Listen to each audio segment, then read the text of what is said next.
Salam damai sejahtera saudara-saudaraku yang terkasih, pencinta firman Tuhan.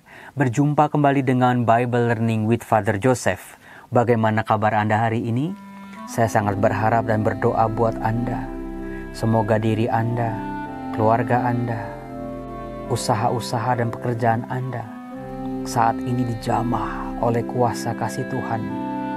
Kasih yang menyembuhkan, kasih yang menyempurnakan, dan kasih yang memulihkan. Selalu ada keselamatan dan pertolongan yang ajaib dalam nama Yesus Kristus Tuhan yang kita percaya. Amin. Saudara-saudara, saya sangat bersyukur dan berterima kasih kepada Tuhan karena di akhir April tahun 2021, channel YouTube Bible Learning ini sudah diikuti oleh 180.000 subscriber. Wow, sebuah jumlah yang luar biasa, tidak pernah saya bayangkan sampai sejauh ini. Maka dari itu terima kasih kepada Anda semua yang sudah berpartisipasi mensupport channel YouTube ini dari nol sampai sejauh ini. Yang bisa saya katakan adalah untuk subscribe itu cukup satu kali. Yang bisa berkali-kali itu adalah share, komen, dan like. Kalau bisa itu sebanyak-banyaknya. Dan juga jangan lupa video-video itu ditonton sampai habis. Jangan misalnya nonton cuma 5 detik, 10 detik terus dimatiin. Kalau begitu nanti oleh mesinnya YouTube dianggap sebagai video-video yang tidak menarik para penonton. Dan tidak bisa muncul di YouTube yang lain. Nah saudaraku, saya sangat berharap semoga channel YouTube ini bisa menjadi berkat buat banyak orang. Baik dari pewartaan sabda dan juga dari bantuan-bantuan yang bisa kita berikan kepada mereka yang sangat membutuhkan. Dalam rangka syukur pencapaian 180.000 subscriber, saya mau memberikan giveaway. Nah, untuk bisa ikut giveaway ini, silakan Anda jawab 3 pertanyaan saya di kolom komen. Bisa jawabnya lebih dari 1 kali.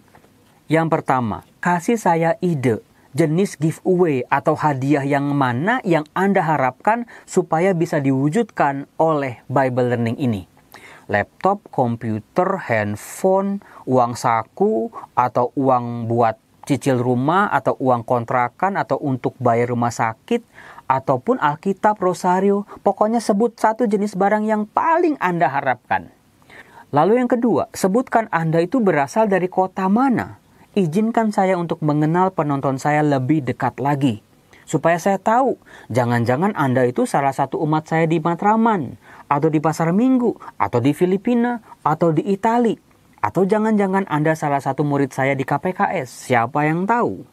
Lalu yang ketiga saudara-saudara, yaitu sebutkan satu jenis barang yang mudah sekali pecah, hancur, berantakan, dan patah. Nah, silakan di kolom komen Anda tulis 3 jawaban Anda. Nanti kalau kolom komennya sudah diisi oleh 2.000 komentar lebih, baru akan saya undi. Mudah-mudahan saya dapat rezeki dari Tuhan untuk mengabulkan impian-impian dan harapan Anda semua. Berdoa saja, siapa tahu Anda yang beruntung. Nah, saudara-saudaraku yang terkasih, berkaitan dengan jawaban yang nomor 3 tadi, jenis barang yang mudah pecah, yang mudah hancur, mudah berantakan, mudah juga patah. Kita bisa menyebut aneka macam jenis barang. Misalnya, piring, gelas, jendela, genteng, pensil alis, atau layar handphone, atau layar komputer, ataupun aneka macam jenis barang yang mudah sekali pecah, hancur, berantakan. Biasanya kalau kita habis mecahin barang, vas bunga katakanlah, kita langsung ambil pengki, ambil sapu. Kita bersihin sampai sebersih-bersihnya. Jangan sampai ada pecahan-pecahan yang tertinggal. Sebab nanti kalau ada pecahan yang tertinggal, nanti diinjak oleh anak atau kita sendiri yang menginjak, akan berbahaya. Nah, saudara-saudaraku, itu barang-barang yang hancur. Mudah sekali kita buang, kalau bisa buangnya jauh-jauh ke tempat yang aman. Tapi, bagaimana dengan anggota tubuh kita? Misalnya tangan patah, jari patah, kaki patah. Apakah bisa langsung dengan mudah kita buang? Pasti tidak. Kita akan cepat-cepat ke dokter, kalau bisa disambung lagi, digips atau dioperasi, nanti supaya bisa nyambung dengan baik dan bisa berfungsi dengan sempurna. Nah, saya dalamin lagi saudara-saudara, itu tentang anggota tubuh duniawi kita. Bagaimana kalau yang hancur adalah hidup kita? Ada begitu banyak jenis pengalaman dalam kehidupan kita yang sudah kita lalui, yang sangat mudah menghancurkan hidup kita sampai berkeping-keping. Jadi butiran debu, kita seolah-olah tidak berharga lagi. Kita bisa sebut, misalnya pengalaman dikhianati, pengalaman diselingkuhi, pengalaman bangkrut, pengalaman gagal, pengalaman dijahatin sama orang, pengalaman ditinggal mati orang-orang yang kita sayangi. Semua pengalaman-pengalaman itu mudah sekali menghancurkan semua kehidupan kita. Sampai kita mikir kalau untuk bangkit lagi apakah bisa? Apakah mungkin aku bisa merasakan kembali sebuah kebahagiaan setelah aneka macam pengalaman-pengalaman pahit yang aku lalui? Ya kalau piring yang pecah bisa kita buang, tapi kan kalau hidup kita sendiri, apakah mudah kita buang pengalaman-pengalaman itu? Untuk bisa melupakan, membuang jauh-jauh pengalaman itu, rasanya kok berat sekali. Karena sekali menempel akan selalu tertempel dalam kehidupan kita. Apalagi pengalaman-pengalaman pahit.